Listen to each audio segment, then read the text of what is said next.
programang ito ay rated SPG. Striktong patnubay at gabay ng magulang ang kailangan. Maaaring may masiselang tema, lengguwahe, karahasan, sexual, horror o droga na hindi angkop sa mga bata. Ikaw ang aking lala sa aking marinig. Tuluyan na kayang hindi makausap ni Giselle ang anak niyo si Justin sa huling pagkakataon? Dahil babalik na ito ng US. Magandang araw at eto na nga tayo sa ating pinakaabangan tagpo sa Abot Kamay na Pangarap. Welcome to my channel. Please don't forget to like, comment, and click the bell button para lagi kayong updated sa aking mga videos.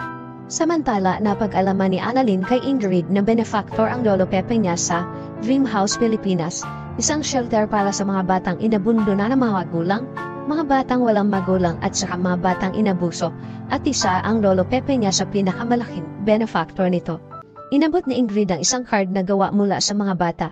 Ikinatuwa naman ito ni Annalyn dahil hindi niya alam na may ganitong ginagawa pala ang lolo niya. Sabi ni Ingrid na gusto sana ng mga bata na bisitahin ang lolo Pepe niya. Kaya lang ay hindi pwede kaya card na lang ang ibinigay nila mula sa mga batang nagmamahal kay Don Pepe kasi namimiss na nila ito. At nabanggit din ni Ingrid na tuwing sasapit ang Pasko ay ang lolo Pepe niya ang Santa Claus nila. Nagpa-party pa ito at namimigay ng mga regalo. Nabanggit din ni Ingrid na sumasayaw ang lolo Pepe niya kaya mas lalong hindi makapaniwala si Annalyn sa mga kwento ni Ingrid. Kaya nga lang, dahil sa nangyari sa lolo niya ay hindi na nila ito makikita at makakasama pa. Sabi ni Ingrid na sigurado siya na namimiss na siya ng mga bata ni Sir Pepe. Kaya wala silang Santa Claus ngayon. Wala na magsasabi sa kanila na kahit ano pa ang pinagdadaanan nila ay pwede silang mangarap sa Dream House. Kaya sana, gumaling na ang lolo mo.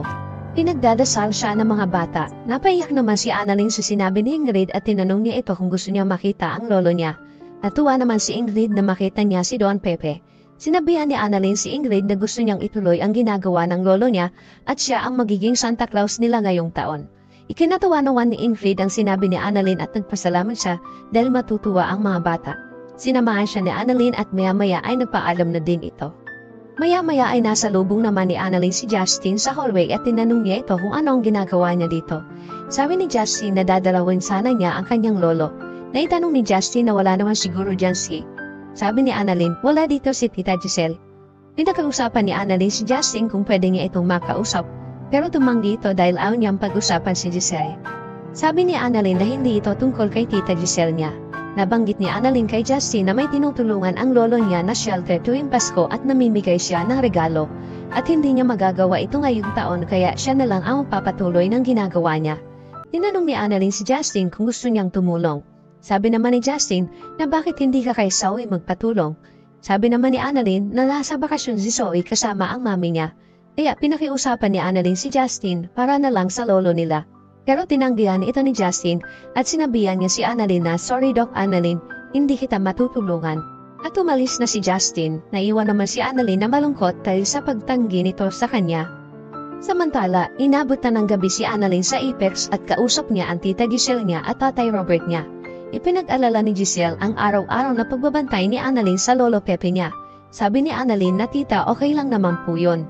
Pumunta naman talaga ako sa hospital dahil kailangan kong makausap si Doc Hula tungkol dun sa children's party na inaayos ko. Ikinagulat naman ito ng Tatay Robert niya. Kaya nabanggit na ni Annalyn sa kanila na may bisita siya kanina na isang head ng shelter para sa mga bata. Tapos naikwento sa kanya na kada Pasko ay nag-a-arrange ng party ang lolo Pepe niya para sa mga bata. Nagulat din si Giselle sa sinabi ni Annalyn dahil hindi niya din ito alam na ginagawa pala ito ng papa niya. At tinanong niya si Obeng kung may alam siya dito. Ganon din si Robert, wala din siyang alam. Sabi ni Giselle na ang papa nila ay madaming hindi sinasabi sa kanila. Kaya naisipan na din ni Giselle na tulungan si Annalyn kung saan gaganapin ang party. Natuwa si Annalyn kaya pinag-usapan na nila ang venue at bahala na ang Tita Giselle niya. Dahil kailangan ng Tita Giselle niya ang distraction na ito para hindi na niya isipin ang anak niya. Dahil hindi niya na alam kung saan niya hahagilapin ang anak niya. Mahirap hanapin ang isang taong ayaw magpakita, kaysa ibaon ko ang sarili ko sa kalungkutan, edi gagawa na lang ako ng kabutihan. Nangako naman si Robert kay Giselle na ate wag kang mag-alala, gagawa ko ng paraan para makausap ko si Justin. At nagpasalamat naman si Giselle kay Obeng. Kaya tinanong na ni Giselle si Annalyn na planuhin na nila ang party at kung ano pa ang kulang. Masayang pinag-uusapan ni Annalyn at Giselle ang gagawin nila at nagpaalam na sila kay Robert. Sa kabilang banda naman ay nagkita-kita ang magkakaibigan dahil may magandang ibabalita si Nurse Karen at Nurse Ivan sa kanila. Tuwan-tuwa ang dalawa dahil babalik na sila ng Apex at pinababalik na sila ni Ma'am Giselle. Ikinatuwa naman ito ng lahat dahil muli silang magkakasama sa trabaho. Nagbiro si Doc Luke kay Annalyn at sinabing, "Paano ba yan, Annalyn? Babalik na sila ng Apex. Ikaw ba, may plano ka din bumalik dito?"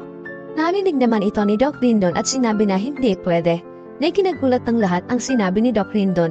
Sabay sabi ni Doc Rindon na hindi pwede dahil may mga pasyente pa siya sa East Ridge at kailangan nila si Doc Annalyn. At napatingin ito kay Annalyn, habang ang mga kasama nila ay napatingin kay Doc Rindon at biniro siya na parang ikaw, Doc, ang ayaw umalis si Annalyn sa East Ridge. At nagtawanan sila. Sabi naman ni Annalyn na hindi pwede dahil hindi ko pwedeng iwan si nanay at yung mga pasyente ko sa East Ridge. Samantala, sinubukang kausapin ni Robert si Justin para sana mapagbigyan naman lang ang ate Giselle niya na kausapin siya kahit man lang isang beses. Pero nagmamatigas pa din si Justin kay Giselle at wala siyang balak kausapin ng kanyang ina. At sinabi ni Justin na babalik na sila ng US, kaya bigo si Robert na pakiusapan si Justin. Agad nang pinuntahan ni Robert si Giselle para sabihin na pabalik na ng US ang anak niya. Ikinagulat ito ni Giselle ang sinabi ni Robert at sinabi na ano, pabalik na ng US ang anak ko? Hindi mo man lang agad sinabi, Ubeng. Galit na umiiyak si Giselle dahil wala siyang kaalam-alam na paalis na ang anak niya at hindi man lang niya ito makakausap para makahingi siya ng tawad sa nagawa niya sa kanya. Sabi ni Robert na ate, masakit man marinig, ayaw ka talagang makita ng anak mo. Naiiyak na sinabi ni Giselle na may anak na ako pero ayaw niya sa akin. Or should I just move on? Ganun na lang ba? At napaiyak si Giselle dahil sa sama ng loob niya na ayaw siyang bigyan ng pagkakataon ni Justin na makahingi ng tawad at makausap siya. Naawa naman si Robert sa ate niya, kaya niyakap niya ito. Samantala, sa shelter kung saan gaganapin ang Christmas party na inorganize ni Annalyn para sa mga bata, ay dumating na ang mga kaibigan niyang nurse. Umaasa si Annalyn na darating si Justin dahil nasabihan niya ito kung saan gaganapin ang Christmas party at sana ay mapagbigyan niya ang lolo Pepe niya kahit sa uling pagkakataon. Sabi ni Nurse Ivan, kung hindi pupunta yon, hindi na ako magugulat. Sabi naman ni Nurse Karen, I agree kasi sigurado ako na iniiwasan niya si Ma'am Giselle dahil ayaw niya itong makita. At maya-maya ay tinawag na sila ni Ingrid para pumasok sa loob nang biglang lumating si Justin na ikinatuwa ni Annalyn. Sabi ni Annalyn kay Justin na salamat at nakarating ka. Sabi ni Justin na dumaan lang ako dito para magpaalam sa iyo dahil pabalik na ako ng US ngayon. Ikinagulat ito ni Annalyn kaya pinakiusapan niya si Justin na baka pwede naman magstay ka muna kahit sandali para pasayahin natin ang mga bata. Sige na, para kay Lolo. Umayag naman si Justin na magstay kahit konting oras na ikinatuwa ni Annalyn kaya agad na silang pumasok sa loob. Maya-maya ay tumunog ang telepono ni Annalyn at nakita niya na tumatawag ang tita Giselle niya kaya pinauna niya na si Justin na pumasok. Agad naman sinagot ni Annalyn ang tawag ng tita Giselle niya. Umiiyak na sinabi ni Giselle kay Annalyn na hindi ko man lang makikita ang anak ko bago siya umalis. Sabi niya Annalyn, hindi po tita, may chance pa po kayo. Kasama ko po siya ngayon.